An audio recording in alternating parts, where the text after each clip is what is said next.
G'day, Harry. Welcome back to the shed. Last time I was working on the Silverado, we got the whole front end together. So that's done, dusted for another day.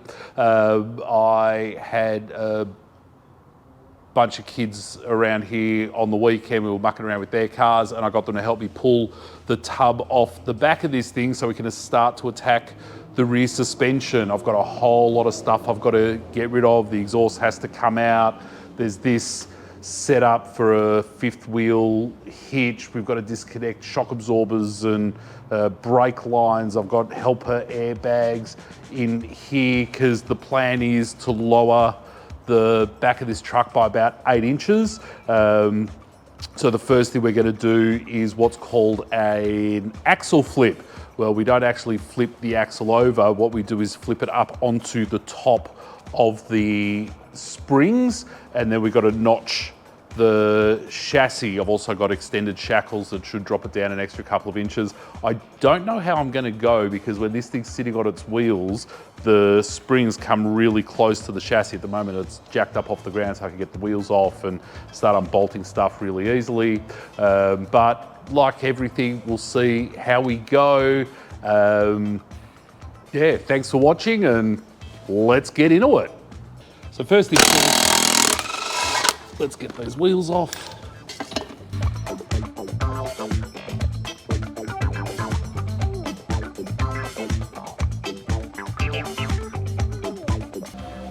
So now that's off, you can see how big these bloody hubs are, that's for sure. And obviously we're gonna have to put new shoes in there, but we'll worry about all that once we get all the suspension sorted out. So let's keep going.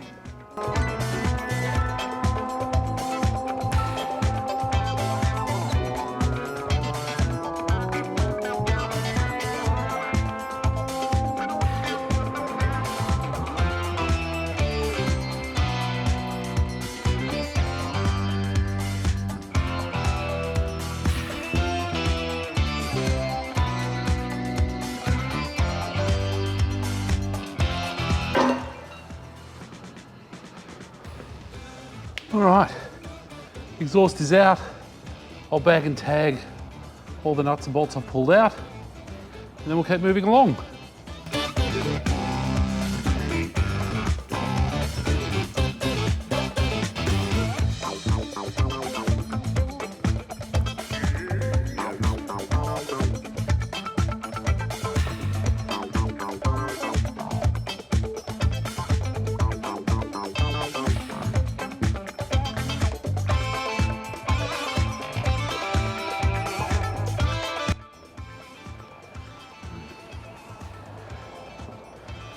So I'm going to let the park brake stew for a bit. As I say, I could pull all the axles out and get the drums off and do it from this end, but I really try to avoid that because I'm going to have to do that at some point.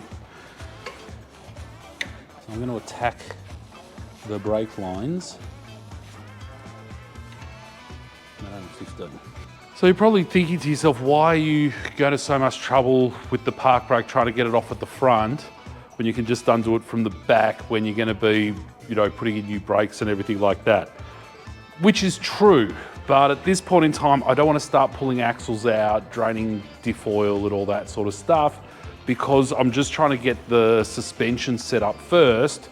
I really want to leave the diff intact. So I'm going to let that stew away. Hopefully the WD-40 will help loosen it up a bit.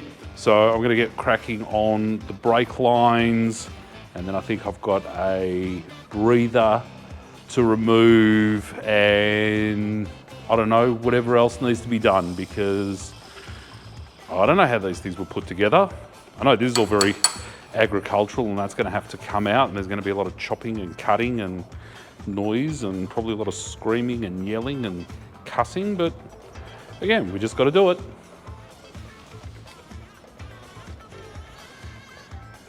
It's 13. Ooh, this could be dangerous. Let's see, maybe it's an Imperial. Whenever I am working on brake fittings, I do like to use pipe spanners, at least to initially crack them off. And even though virtually everything on this truck is metric, these brake fittings are a 9/16. So fortunately, I do have metric and imperial spanners. Come on. But yeah, you really want to crack them off before you put a standard open-ended spanner on these fittings, because if you round them off, you're kind of in the poop.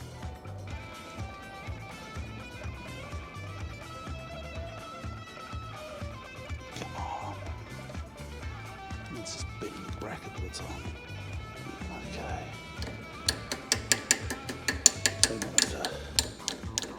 And everything's just so crusty.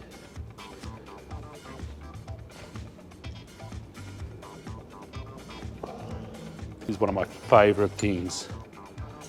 Loose bolts in a can. Let's just give that a minute.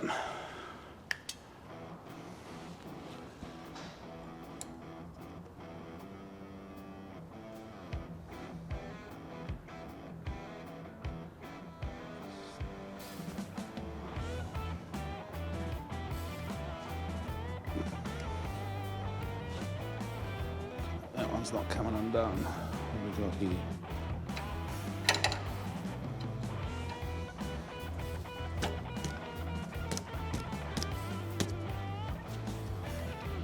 It's cracked off. Okay. You know what? We'll pull. It hasn't cracked off. No. See? It's going to round out. If I'm not careful, I don't want to be doing that. So you know what? I'm just going to let all this soak. I'm going to go get some lunch. I will be back.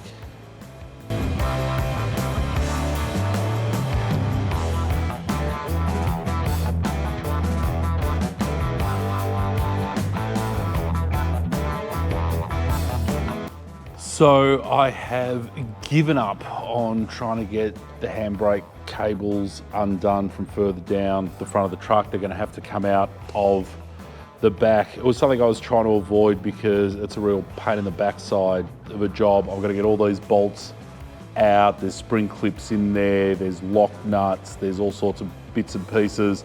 I've got to pull the whole axle out before I could actually take these hubs off, and they're going to weigh a ton. I know they're going to weigh a ton just to get the handbrake cables disconnected, and then I'm going to pop it all back together because, as I say, at this stage, I know I will need to rebuild the brakes in there. I'll put new wheel cylinders in, new shoes, all that sort of stuff, but that's going to come further down the line. At this stage, I want to keep it as close to rollable as I possibly can, because this diff may have to come out and go back in a number of times before I've got things set up the way I want them and need them in order for this thing to work the way I want it to. So yeah, we'll get cracking on pulling all these apart, and then I might see if I can second someone to actually help me pull these off, because I reckon they're going to weigh a fair bit being cast iron. So let's see how we go. Okay, so I just chucked down an oil pan because I believe once you undo these bolts, oil comes out.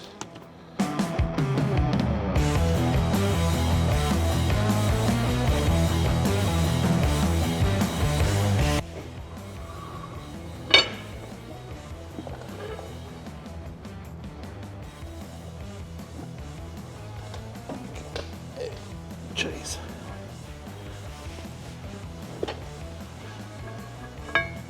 All right.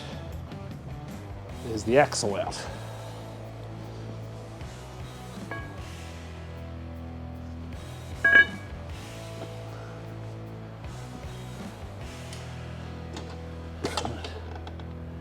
Now,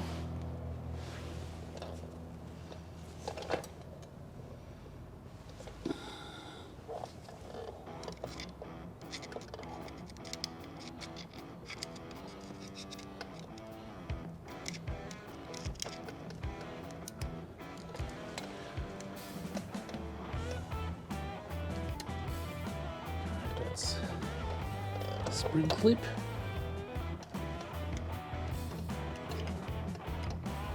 Do the lock. Yeah.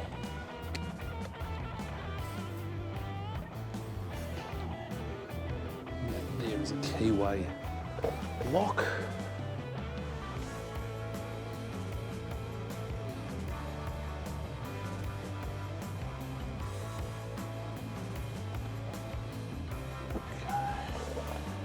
Now, undo. So if you have a look, at what I'm doing. So I've removed that clip which goes around there. I've pulled that keyway lock out of there. And now it's a matter of getting this nut off.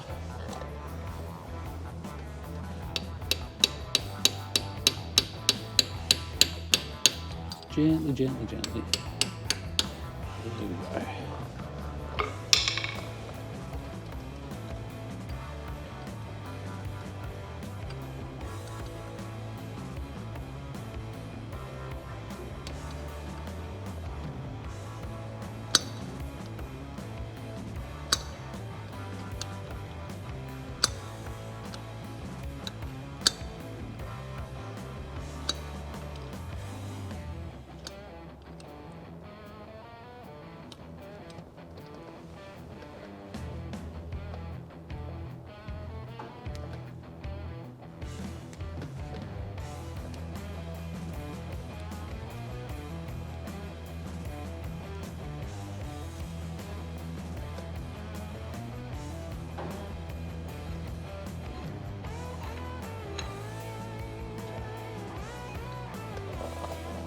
There you go. She's off.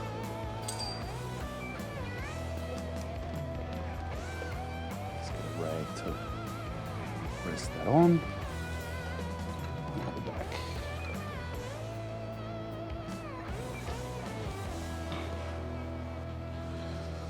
Okay, so that's that side done. I'll go around and do the other side.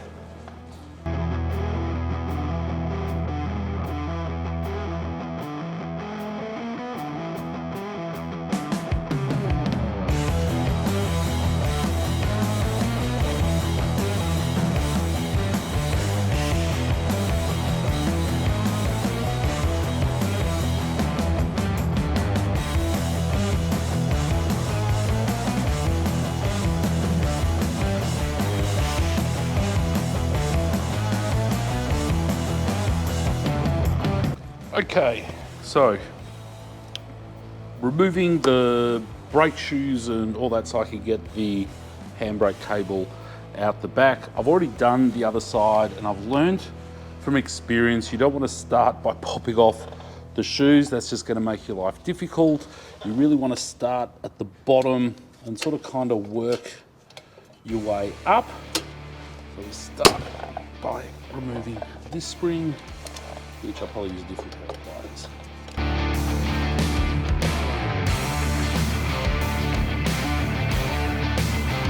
Okay, so it's time to remove the brake shoes. I've already done the other side and learnt the hard way that you need to start with this spring down here. It's a bit of a pain in the butt because the shoes actually do move as you're pulling and yanking and whatever, but you just gotta persevere with it.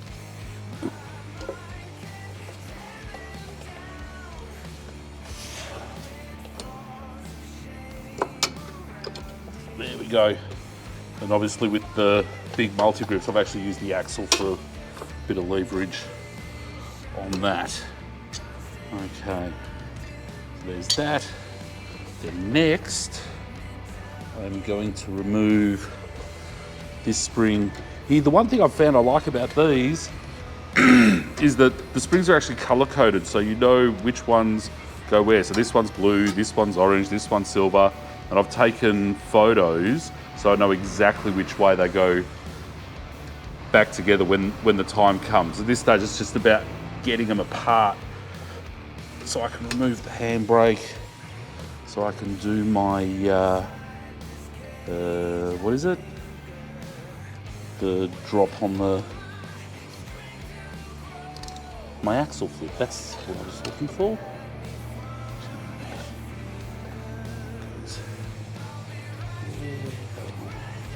There.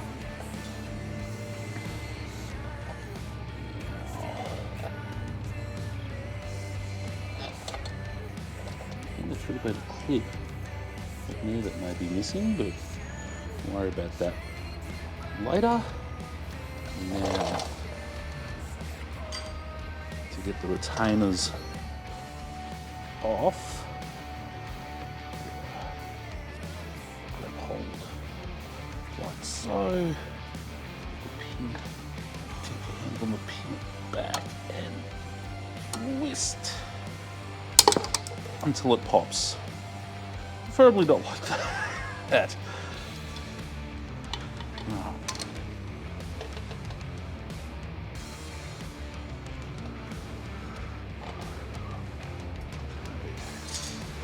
Do the other side. Whoa, that'd be up in the way.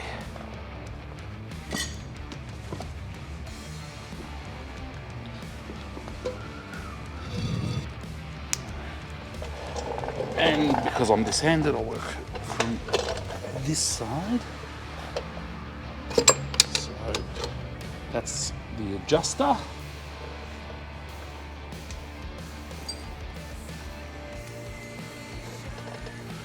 You can see this one already wants to pop itself up.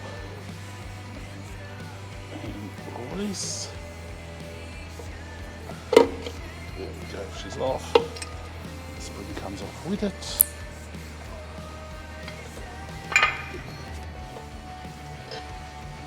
And this rod comes out.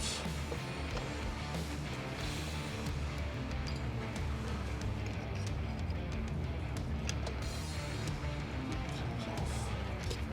And there, yeah, the clip for the handbrake was missing, but I am hoping once I start putting all this back together, new wheel cylinders, new shoes, I think you could buy spring kits. I don't know who from yet. Obviously, building the brakes will be included in another episode at some point down the line, but I just want to be able to roll my diff in and out without the handbrake cables attached. So, all right, now, to remove this, I found on the other side best to use a pair of side cutters because this spring keeps everything under tension.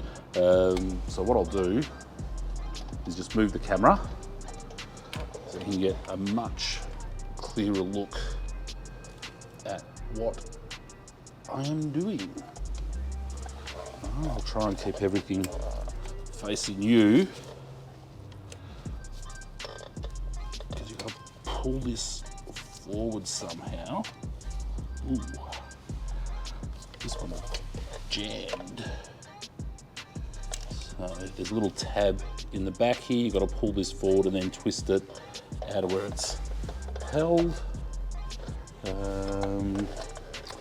What tool have I got lying around? Here we go. Let's try this just so we can get some purchase on it and give it a twist. There we go. Right, now, to get my side cutters in behind it. You don't want to cut through the cable, but you should be able to see that the side cutters, because of the way they're made, just bring that forward. And we give it a pull onto the fist. And we wrestle away until it's done.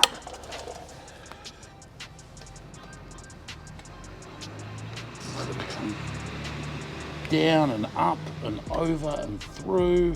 I think we're getting close. There we go. Woohoo!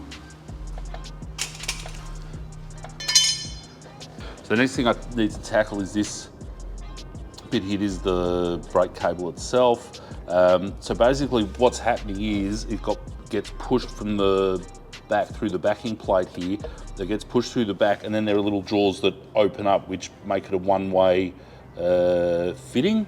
So they're not designed to come out once they're in. So you've got to somehow try and squeeze those jaws in whilst pushing out. So between a combination of screwdrivers and pliers and whatever else, you should be good to go. Where am I? Got a whole bunch of pliers sitting on the ground here. Do you think I know what I've done with my here are my pointy ones.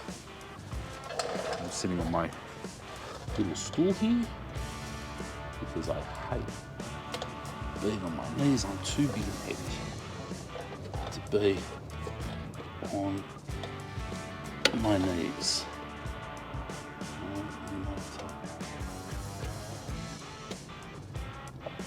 Twist.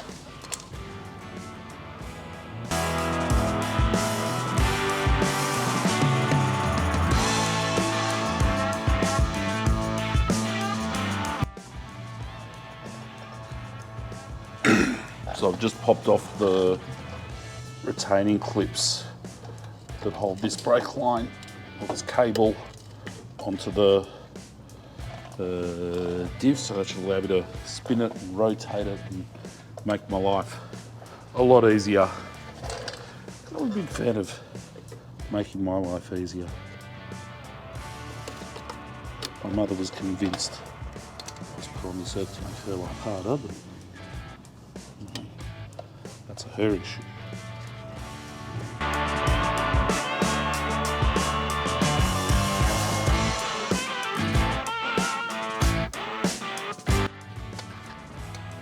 So these are the jaws I was talking about. Once they push through the hole, they spring open. I think it might be called a shark tooth fitting. I'm not too sure, but we've saved the handbrake cables. So now, what am I going to do? I'm just going to put the hubs back on and the wheels back on. That way I can unbolt the diff. I'm going to stop talking. So brakes are all out, disconnected, handbrake cables are off. That's all done.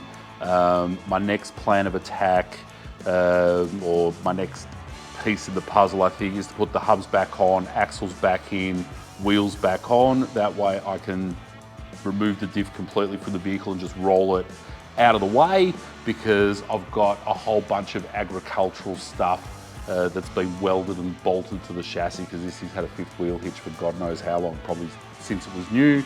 And I've got to get rid of that so I can actually put the chassis notch in. So I'll get started on all that and we'll get back to you. Enjoy the musical interlude. I don't know what I'm going to do with the video from this point.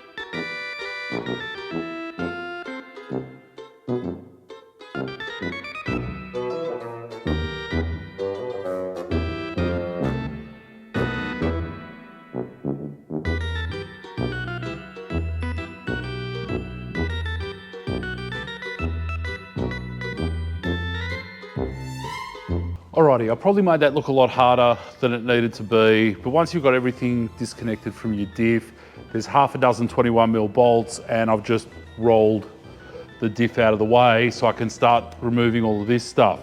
Now, here's a bit of a surprise. I don't know whether it's gonna make my life harder, I'm pretty sure of it, but this chassis has been notched in the past. So at some point in its life, someone has put a square notch in here, and you can see these plates bolted in, but then this is welded in, and then this plate's been welded back in.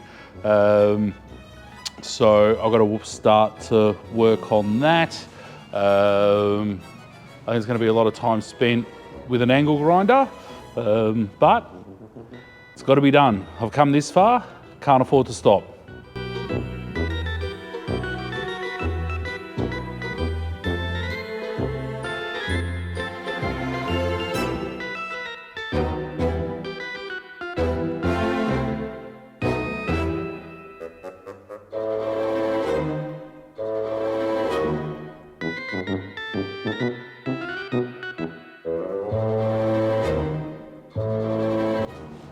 As you've seen, I've cut through those uprights that are welded to the brackets that were for the helper bags, and it looks like there's still pieces that are welded to the bottom of the chassis. But now I'm gonna undo these 4 bolts here. I think that should be enough to at least get all this off, and then if that works, I'll just keep cutting.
Well, thank goodness that's out. I've now got to work out where the cuts are going to go to put these bits in. So I got these notch brackets, bits, I don't know what they're called. So I figure the easiest way for me to do it is to make up a template. So I've got some heavy paper here. I'll make up a template and then work out where, so I can actually score it on the chassis. As you can see, this has just been cut out as a square. These are at a basically a 45-degree angle, which is much better than just a 90-degree angle. It's much stronger that way. And as you can see, instead of just being a plate that was attached to the front and just tacked on at the bottom, these actually wrap around the chassis. So they're going to be so much stronger than whatever's been in there. So yeah, I'm off to the bench and I'm going to get all arts and craftsy, and I'll see you back in a bit.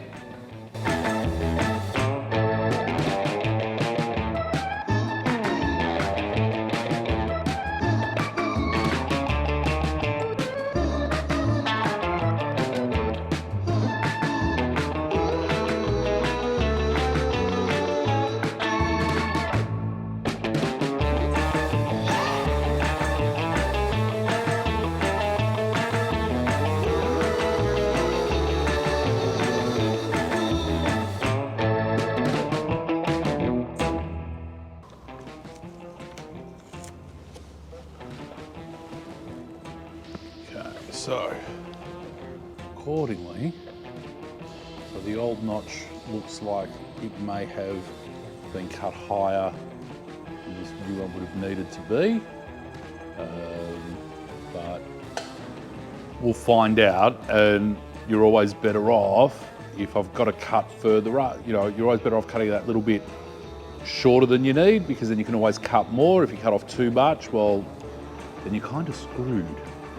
You don't want to do that. So just got to grab another thing to mark underneath, because we've got to move from here and then all the way across the rail to get that to fit in.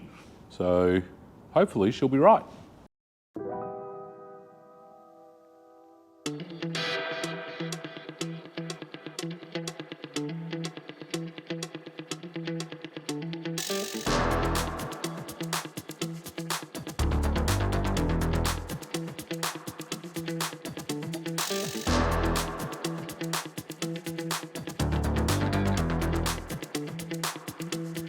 Okie dokie, so I've checked, everything's cut out fine, not a problem. You can see I've used the G-clamp to hold everything, so that'll allow me to drill all the holes before I put any of the bolts in. For those of you living in metric land, these come from the States, so the hardware is all imperial, so be aware you will need a 1/2 inch drill bit. It's not 12 mil, it's not 13 mil, it's like 12 and 3/4 or something.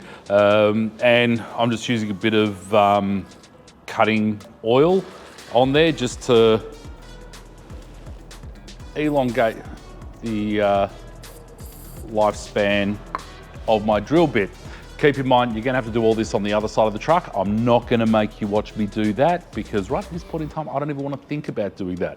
It's taken me days to get this far. I suppose if you started with a truck that hasn't been modified at all, there won't be all the cutting and chopping and grinding that needs to be done. So that will make your life a little bit easier.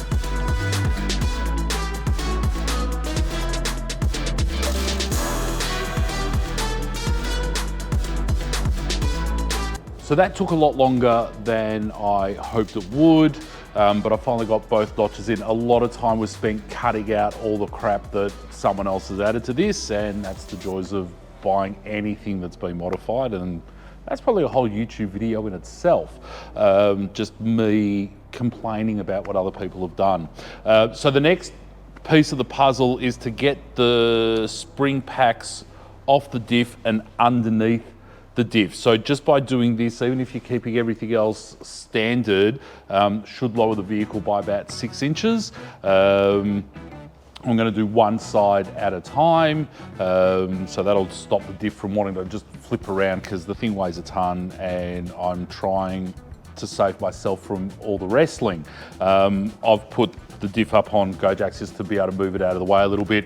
It's crazy. I mean, this place is 330 square meters and it is absolutely chock-a-block. So I got very little room for me to actually work on my projects here, but we've just got to make do with what we've got. Fortunately, I've still got enough space to get around the vehicle, so let's get into it.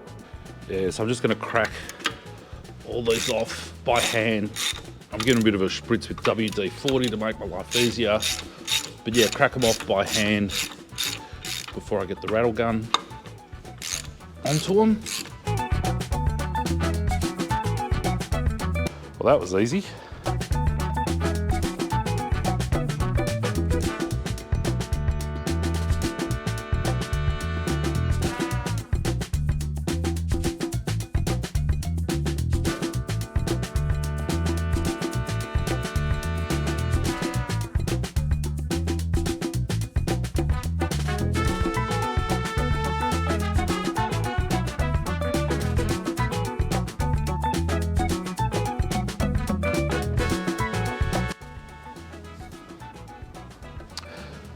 So as you know, I'm that special. I normally have to do things 2 and 3 times over, and this is no exception. I've just spent a bit of time getting the front eyelets in on the leaf packs and putting the drop shackles on the back, thinking that I just lift up the rear of the springs, but clearly that's not how this needs to be done. So I'm gonna pull these out, attach the leaves to the rear shackles, and then I'll probably have to start jacking up the front of the leaf packs to get them in. So, you know, there's 15, 20 minutes out of my life I'm never gonna get back, but I'm learning as I go.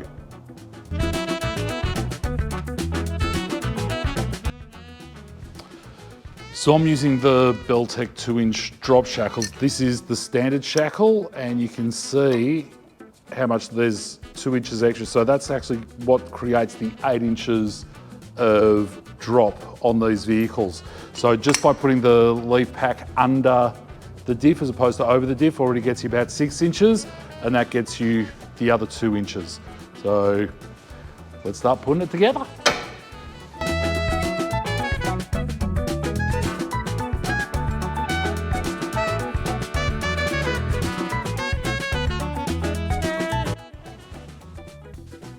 So I'm jacking up the diff. This is going to allow me to lift this spring up. And then there's also a saddle that fits between the diff and the spring that holds the diff in place. So I just want to get all this set up.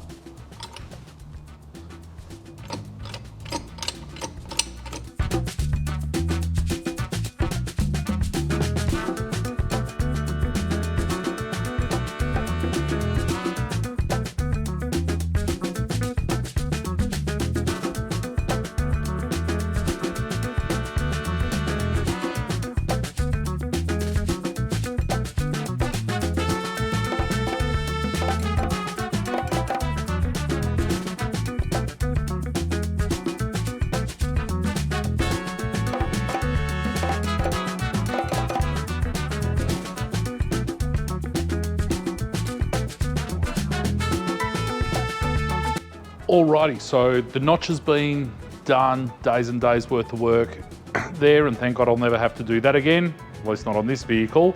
I brought my crane over because I need to lift the diff that little bit more, and I've sort of hit the limits of the jack. So I'm gonna crane it up. What we have to do is get these 4-degree wedges in and these saddles to sit under the axle housings themselves. Now, at some point, these will have to be welded in. At this stage, it's more about just getting everything set up, make sure I've got everything right, and then once we know we're ready to go, then they'll get zapped in after everything's pulled apart again and cleaned up and made lovely, because I'm not building a show truck.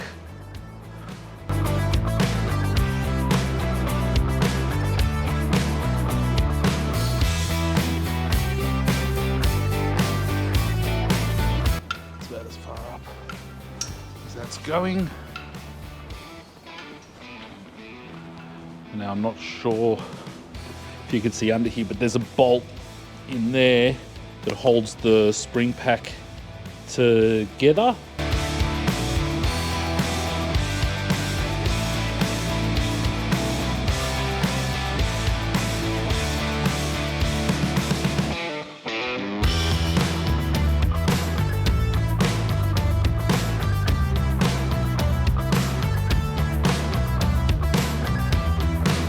And now it's just a case of getting the U-bolts on with the plates, and that's it. I'll whack the wheels back on. We can get it off the jack stands, and we can actually see how low this thing's going to be sitting.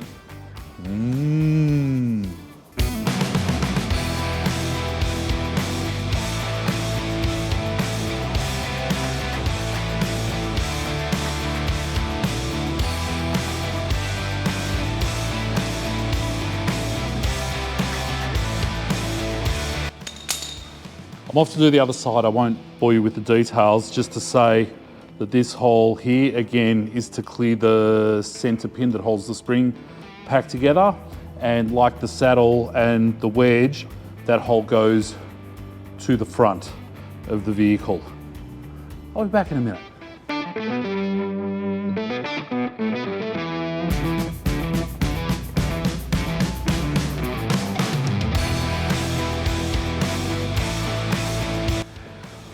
Whew. So by my reckoning, I should be able to just jack it up, the whole truck up that little bit, get the stands out from underneath it. Then we can pop this thing on its wheels, actually see how low she sits. Whew. These things get heavy.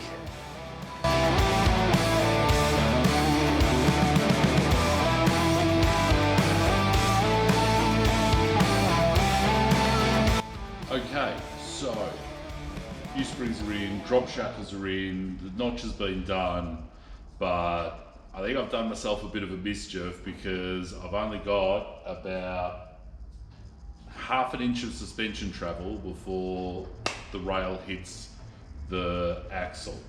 I'm gonna have to revise what I've done here and work out why. I mean, it looks cool as, don't get me wrong, it's bloody awesome at the height it's sitting, but without any suspension travel, I could be in trouble. So I'm gonna have to do a bit of research, I'm gonna have to go back over my steps, see what I've done. Maybe the drop shackles were just a step too far, because at the moment the front end is sitting up higher than the rear end, but remember that the front end doesn't have an engine in it at the moment. So yeah, I'll see what I can come up with, but in the meantime, again, thank you all very much for watching. If you've got any comments, please make them questions, feel free. Always happy to have a chat with any of you. And yeah, we'll see what happens next time on Harry's Big Shed.